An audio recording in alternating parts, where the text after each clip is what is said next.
Oke, assalamualaikum warahmatullahi wabarakatuh. Di sini saya kedatangan ECU yang kehilangan remote serta foto STN sudah saya minta ya. Ini pernah dibacakan ID ya. Nah, ini ID-nya 0479951188. Ini pernah kehilangan remote dan sekarang kehilangan remote lagi. Dan ini ID remote yang kedua. Oke, atau yang ketiga ini ya. Bisa kita cek, kita baca lagi ya. Di sini kita akan buka untuk alatnya. Untuk baca ID ECU kita butuh soketnya K2FN91 ya. K2FN91 kita akan cari dulu di sini.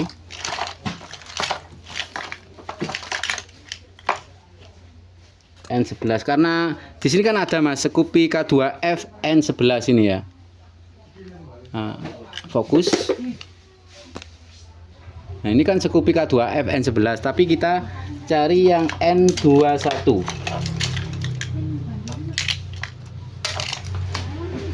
N21. Nah, di sini ya. Bisa kita baca lagi di sini. Fokus. Sama dengan PCX ADV160 Scoopy N91 bit K1A yang tipe keyless. Oke.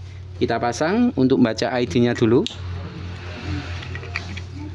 Walaupun ID-nya ini ada, tapi ya kita langkah baiknya kita baca dulu biar entar pendaftaran itu bisa langsung registrasi otomatis. Setelah itu kita pasang untuk power supply-nya. Dan di sini bisa kita baca jenisnya Honda, tipenya Keihin ya. Keihin berarti kita cari Keihin.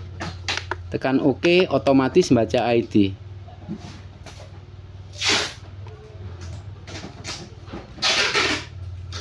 Scoopy K2FN91, oke. Bisa terbaca kodenya. Dan ID-nya juga akan kita dapatkan dengan mudah dengan Keypro. Misalkan kawan butuh alatnya, sambil konfirmasi ke nomor WA admin, oke. 0479. Oh, sama Mas ini. 04 ya, bisa sampai lihat 0479951188 sama. Oke. Kemudian kita lepas. Kita siapkan soket SCU. Karena untuk pendaftaran yang kita butuhkan adalah SCU saja, walaupun di motornya, di luar motor yang kita butuhkan adalah ini. Kalau untuk baca ID, sampean bisa baca ID lewat sini, tapi di sini harus dilobangi. Kalau dari ECU itu tidak usah ngelobangi ya, tinggal kita pasang seperti ini. Oke, kemudian kita siapkan remote-nya. Untuk remote jenis Scoopy K2FN91 itu sama dengan Vario 160 ya, sama. Kita aktifkan remote-nya dengan LED-nya warnanya hijau. Oke, yang atas kita buat hijau juga. Oke, sudah. Kemudian kita langsung registrasi. Tancapkan ECU-nya. Yang kita butuhkan ini aja. Kemudian tinggal pencet tengah seperti ini dan start. Oke, kita tunggu. Dan di sini dia akan mengaktifkan atau mendaftarkan otomatis ya. Tidak usah mencet-mencet seperti manual gitu.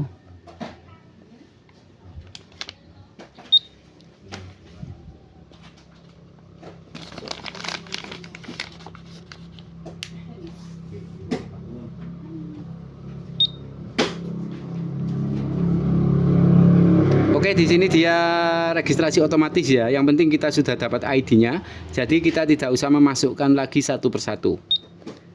Jika di sini ID-nya ada, ECU-nya nggak ada, itu ECU nggak ada, maka kita akan masukkan ID satu persatu. Kemudian registrasi otomatis. Oke.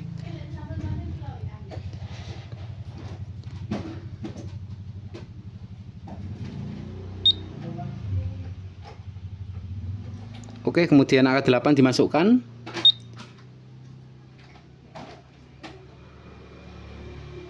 Setelah 8 yang terakhir angka, kita lihat angka 8 lagi. Nah, pastikan untuk yang terakhir di remote-nya saat verifikasi LED-nya di remote harus berkedip. tandanya registrasi kita berhasil. Nah, di remote-nya kan berkedip, Mas. Tandanya registrasi kita sudah berhasil dan ada kedipan 4 kali. Oke, kemudian coba tekan tombol knock di sini di simulator. Hidup ya. Kontak on. Oke, sudah. Coba kita tekan di remote-nya. Oke ya. Kita buat suara alarm. Sampai muncul ada suara titit 2 kali. Oke, kita goyang. Oke, masuk, kita matikan dari remote. Oke, mati. Sekarang kita cek untuk full pumpnya. Pengecekan full pump apakah dengung apakah enggak. Tombol knock start kita pencet, kontak on, full pump dengung beberapa detik, mati. Oke, terima kasih yang dari Banten ya. Dari Tangerang, Banten, terima kasih sudah mempercayakan ke Nunung Otomotif ya. Untuk yang kehilangan remote serta ID barcode, sampean jangan mau disuruh menyiapkan dana jutaan rupiah. Cukup konfirmasi ke nomor WA admin saya biar dijelaskan berapa. Untuk pengerjaan berapa jam, Mas? Tidak membutuhkan jam-jaman, cuma 5 menit atau cuma 3 menit. Atau sampean bawa motornya ke sini juga boleh, yang penting ada STNK ya. Walaupun bawa ECU-nya serta ECU, sampean harus menyertakan yang namanya STNK karena untuk menghindari motor itu dari hasil kejahatan, saya nggak mau ya. Oke. Jadi istilahnya saya di sini semua itu amanah dan ada barang bukti. Oke, makasih. Tidak usah menyiapkan dana jutaan rupiah, cukup dengan 500.000 ya. Sampean sudah bisa mendapatkan remote baru dan siap pakai. Terima kasih, salam jos.